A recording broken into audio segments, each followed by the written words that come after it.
let's take a step back to the 90s. During this time, MTV actually still played music, pogs were all the rage, and video game mascots were competing against one each other for a fair share of the market. And during this time you had the start of memorable mascots like Sonic the Hedgehog, Crash, and Spyro to name a few. Then on the other hand, you had the ones that deserved to be forgotten, like Lester the Unlikely and Bubsy. But what about the ones that actually had a good game, or games? Well, I'd like to introduce you to Klonoa and its memorable games. Now before I start, there's two versions of Klonoa, the original PlayStation game and the Nintendo Wii remake, but I'll be mainly looking into the Wii remake since that's the one I own, though I'll touch upon the differences in just a bit. But the original game was released on the PlayStation in 1997 in Japan, then in 1998 for North America, where it was published and developed by the then Namco, unless you happen to live in Europe, where Sony published it there in 1998. Now the remake was published in 2008 and 2009 by the now Bandai Namco, but instead now, development was handed over to Payon, I hope I pronounced that right, who made those Donkey Kong games I don't think anyone ever played. Once you boot up the game, a wonderful tune plays, though it's a bit messed up since that's not Klonoa's original voice, but I'll explain that in just a second.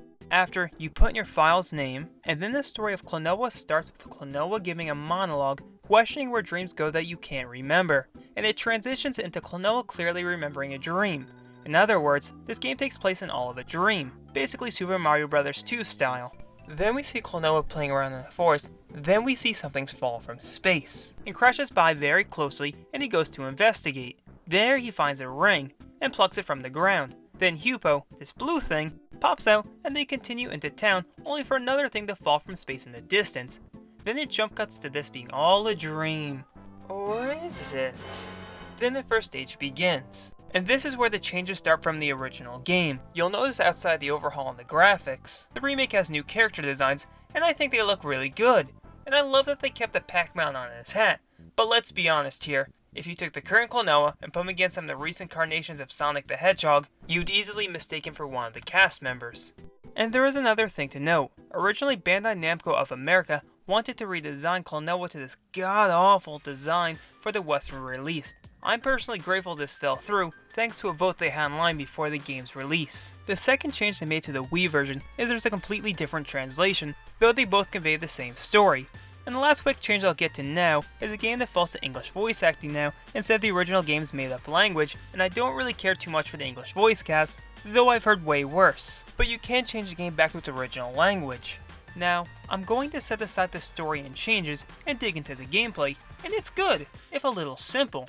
All you can do is just run, jump, and shoot your Wimble from the ring. However, there's a few things that separate Klonoa from, say, Mario or Sonic. Is first, he cannot actually damage anything directly. But with his Wimble, he can grab and inflate enemies to use him for either two things. Throw enemies to damage other enemies, or to hit switches. Or, you can use him to gain an extra jump. But the reach for the Wimble is small, so expect to walk into a few enemies before you get the timing down for it. And jumping in the game's a little bit floaty, and jumping in between close platforms is a pain, making it much harder than it needs to be.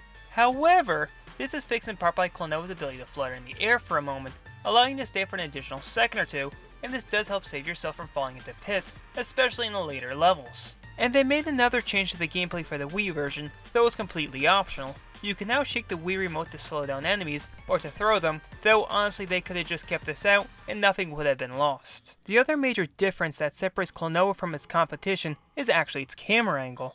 Klonoa moves completely on the 2D plane, however the camera pans around giving a 3D feeling to the game, and this isn't just cosmetic. The game uses it for puzzles to hit switches in either the background or the foreground, if not to hit enemies or bosses in the background.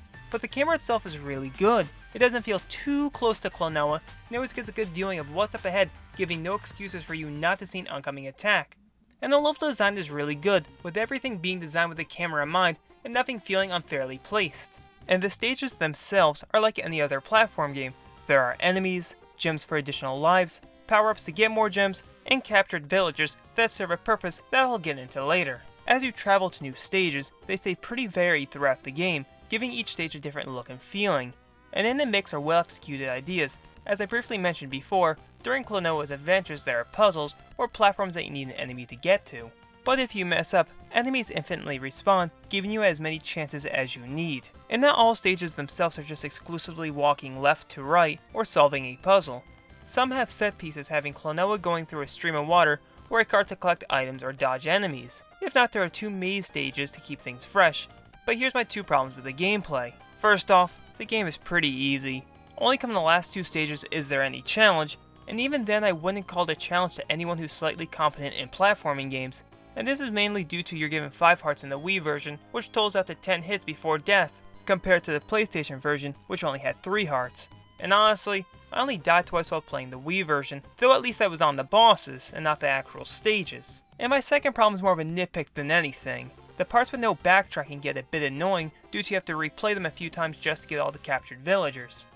Then while you're progressing throughout the stages, you're treated to cutscenes that introduce characters like Klonoa's grandpa, the songstress, Joker, other side characters, and the big baddie goddess, who looks fairly creepy and completely out of this world compared to the rest of the cast. Now to sum up the story, basically there's a legend about the Moon Kingdom, and the songstress has a pendant that's needed to summon said kingdom, and if she can go there and sing the Song of Rebirth, she can reset the world back to its previous state. But obviously the main villain doesn't want that to happen, and makes sure at all costs that it won't happen, and the other characters are there to push along the plot. But the character named Baloo stands out the most to me, since he wants to build a temple to get up to the Moon Kingdom, and modeled it after the songstress. A little bit creepy, but alright. The story isn't super amazing, there was a more focus on it compared to a lot of platformers when the game was originally released. And I'd be lying to say it actually doesn't have a few touching moments sprinkled throughout the story, but this is no masterpiece by any means. Now on to the bosses, and they're fairly easy, outside the final 2 or 3. And I really like the design against the fight with Joker, and his nightmare-inducing design, but they all boil down to the same thing, waiting for an enemy to spawn, throw said enemy at him, and dodge everything else.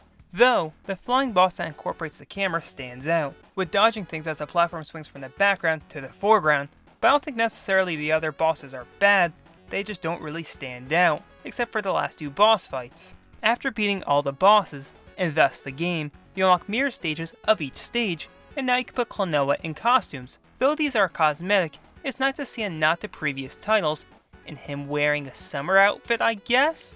And if you got all the captured prisoners, it unlocks an additional stage, but I didn't have the time to get them all, so I have no clue how good it is. And that's about it when it comes to this game. And is this game worth your time? Short answer, yeah. But there is a couple problems I didn't bring up that might disinterest you. The game clocks in at 5 hours, and that's with all the cutscenes included. But the game plays well, and the camera and 2D plane really work well together, and I wonder why more games don't do this type of gameplay. And for the story, it's a fun one that'll more or less leave you feeling something's in the end. But if general platforming games are up your alley, this is for you. But if you're looking for something with more substance, or just a harder game, I suggest just sticking to Mischief Makers, or if you want a huge challenge, V6 Times. And there is one more thing to note. Since this game's released, well, we haven't seen another Klonoa game since. And I think I can elaborate a little bit as to why this has happened. The Klonoa games never sold well in the West, though they did in Japan, keyword being did. The game had the lowest sales out of any other titles in the series, and more or less flopped. This might be from Klonoa never being on a home Nintendo console before, and the only outings he had on anything Nintendo was the Game Boy Advance. And only the PlayStation 2 sequel of the original game bears very similar but improved gameplay. However, this isn't to say Bandai Namco has completely forgotten about our bunny-eared friend. He did get an official webcomic from 2012 until 2014, though it got cancelled before it finished its story. But as far as that goes, there really hasn't been any positive news regarding him in the last couple of years, and things have fallen silent. Well, that's it when it comes about everything with Klonoa. And if we never get another game in this series, at least it went out on a good note, nonetheless the whole series has been consistently good. But until next time everyone, let's hear that opening tune one more time. Hey, if you liked this video, thank you very much. If you like beat 'em ups, check out my last video, I think you're gonna enjoy it. But until next time, take care.